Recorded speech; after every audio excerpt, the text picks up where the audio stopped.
bombastic side-eye, criminal offensive side-eye. Tapi bohong.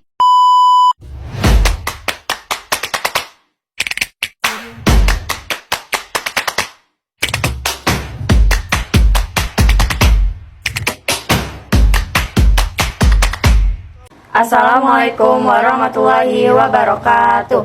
Perkenalkan, nama saya Farsala Maindrialda dan teman saya Siti Sabrina. Pada video kali ini kita akan membahas mengenai periodisasi perkembangan demokrasi Pancasila.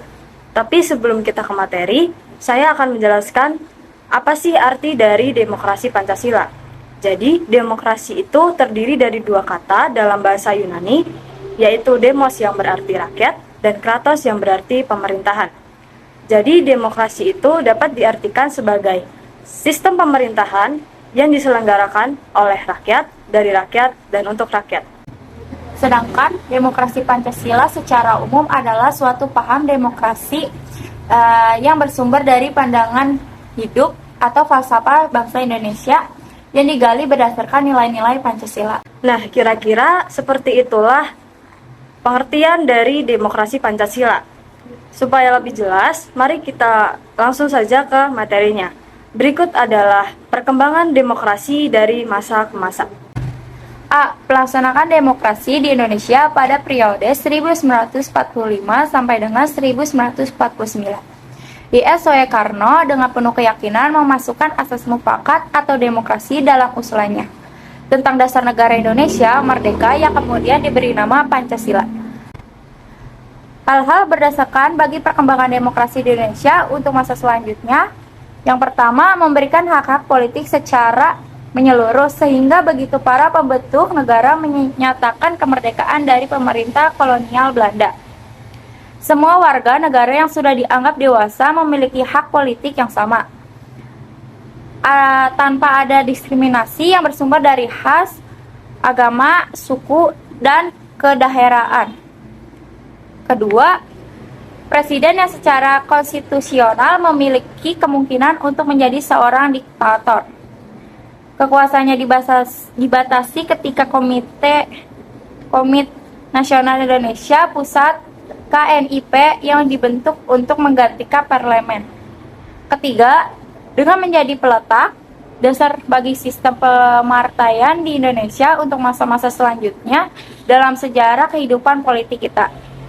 Yang B, pelaksanaan demokrasi di Indonesia pada periode 1945 sampai dengan 1959. Dapat disimpulkan bahwa pada periode 1949 sampai dengan 1959 negara kita menganut demokrasi parlementer. Berikut ini 6 indikator ukuran kesuksesan pelaksanaan demokrasi pada masa pemerintahan parlementer. Yang pertama, lembaga perwakilan rakyat atau parlemen berperan tinggi dalam proses politik. Kedua, akuntabilitas pertanggungjawaban pemegang jabatan dan polisi pada umumnya sangat tinggi.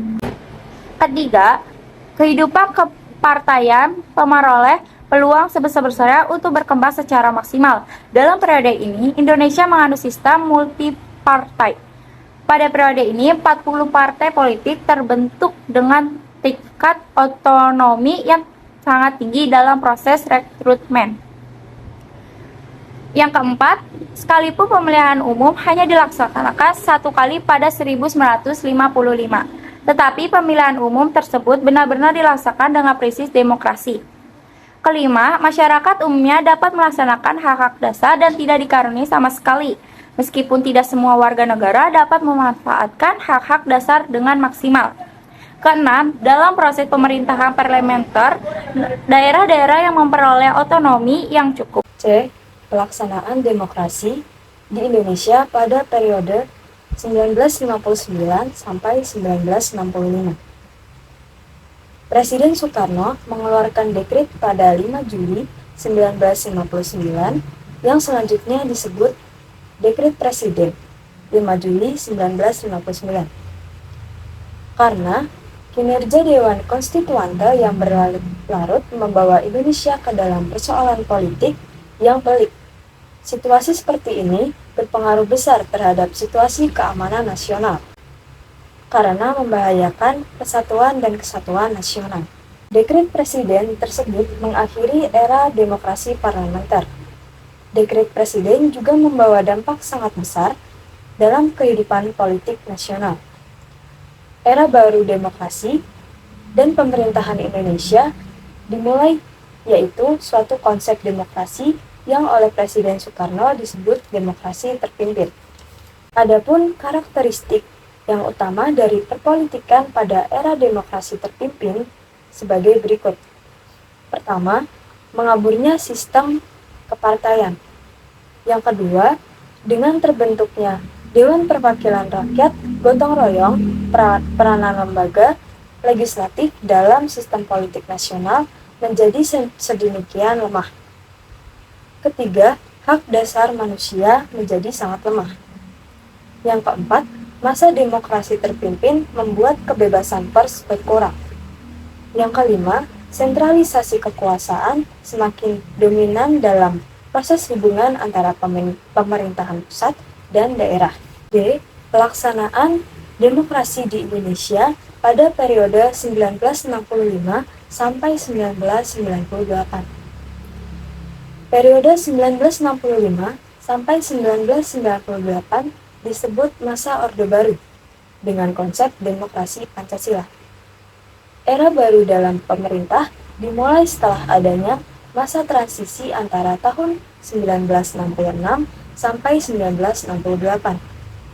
Hal ini dimulai saat terpilihnya Jenderal Soeharto sebagai Presiden Republik Indonesia menggantikan Soekarno. Visi utama dari pemerintahan Orde Baru adalah melaksanakan Pancasila dan Undang-Undang Dasar 1945 secara murni dan konsekuen dalam setiap aspek kehidupan masyarakat Indonesia. Orde Baru dipandang rakyat mampu mengeluarkan bangsa Indonesia keluar dari keterpurukan dan hidup lebih sejahtera. Nah, dalam perjalanan politik pemerintahan Orde Baru, kekuasaan presiden merupakan pusat dari seluruh politik di Indonesia. Adapun karakteristik demokrasi Pancasila pada masa Orde Baru diantaranya: 1. Rotasi kekuasaan. Yang kedua, rekrutmen politik sifatnya tertutup, kecuali DPR yang berjumlah 400 orang dipilih secara umum. Yang ketiga, pemilihan umum. Pemilihan umum pada masa Orde Baru dilaksanakan sebanyak 6 kali dengan frekuensi yang teratur, yaitu setiap 5 tahun sekali. Ketiga indikator di atas menjadi catatan hitam perjalanan demokrasi di Indonesia. E. Pelaksanaan demokrasi di Indonesia pada periode 1998 sampai sekarang. Penyimpangan-penyimpangan yang terjadi pada masa pemerintahan Orde Baru pada akhirnya membawa Indonesia pada krisis multidimensi yang diawali dengan badai krisis moneter yang tidak kunjung reda. Krisis moneter tersebut membawa akibat pada terjadinya krisis politik. Tingkat kepercayaan rakyat terhadap pemerintah begitu kecil. Tidak hanya itu, kerusuhan-kerusuhan terjadi hampir di seluruh belahan di bumi Nusantara ini. Akibatnya bisa ditebak. Pemerintahan Orde Baru di bawah pimpinan Presiden Soeharto terperosok ke dalam kondisi yang diliputi oleh berbagai tekanan politik, baik dari luar maupun dari dalam negeri. Dari dunia internasional, terutama Amerika Serikat, secara terbuka meminta Presiden Soeharto mundur dari jabatannya sebagai presiden. Dari dalam negeri, timbul gerakan massa yang dimotori oleh mahasiswa menuntut Presiden Soeharto mundur dari jabatannya. Akhirnya, pada hari Kamis, tanggal 21 Mei 1998, Presiden Soeharto bertempat di Istana Merdeka, Jakarta, menyatakan berhenti sebagai presiden dan dengan menggunakan pasal 8 UUD 1945, Presiden Soeharto segera mengatur agar Wakil Presiden Habibie disumpah sebagai penggantinya di hadapan Mahkamah Agung. DPR tidak dapat berfungsi karena gedungnya diambil alih oleh mahasiswa. Kendati diliputi oleh kontroversi tentang status hukumnya, pemerintahan Presiden Habibie mampu bertahan selama 1 tahun. Dalam masa pemerintahan Presiden Habibie inilah muncul beberapa indikator pelaksanaan demokrasi di Indonesia. Yang pertama, diberikannya ruang kebebasan pers sebagai ruang publik untuk berpartisipasi dalam berbangsa dan bernegara. Yang kedua, diberlakukannya sistem multipartai dalam pemilu tahun 1999. Dua hal yang dilakukan Presiden Habibie di atas merupakan fondasi yang kuat bagi pelaksanaan demokrasi di Indonesia pada masa selanjutnya.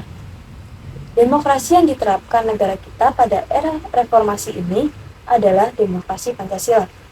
Tentu saja dengan karakteristik yang berbeda dengan Orde Baru dan sedikit mirip dengan demokrasi parlementer tahun 1950 sampai 1959. Pertama, pemilu yang dilaksanakan jauh lebih demokratis dari yang sebelumnya. Yang kedua, rotasi rekrutmen politik untuk pengisian jabatan politik dilakukan secara terbuka. Yang ketiga, pola rekrutmen politik untuk pengisian jabatan politik dilakukan secara terbuka. Yang keempat, sebagian besar hak dasar rakyat dapat terjamin seperti adanya kebebasan menyatakan pendapat, kebebasan pers, dan sebagainya. Kondisi demokrasi saat ini dapat diibaratkan sedang menuju ke arah kesempurnaan. Akan tetapi, jalan terjal menuju itu tentu saja selalu menghadang. Tugas kita adalah mengawal demokrasi ini supaya dapat teraplikasikan dalam seluruh aspek kehidupan. Sekian yang dapat kita sampaikan tentang periodisasi perkembangan demokrasi Pancasila. Kurang lebihnya mohon dimaafkan. Wassalamualaikum warahmatullahi wabarakatuh.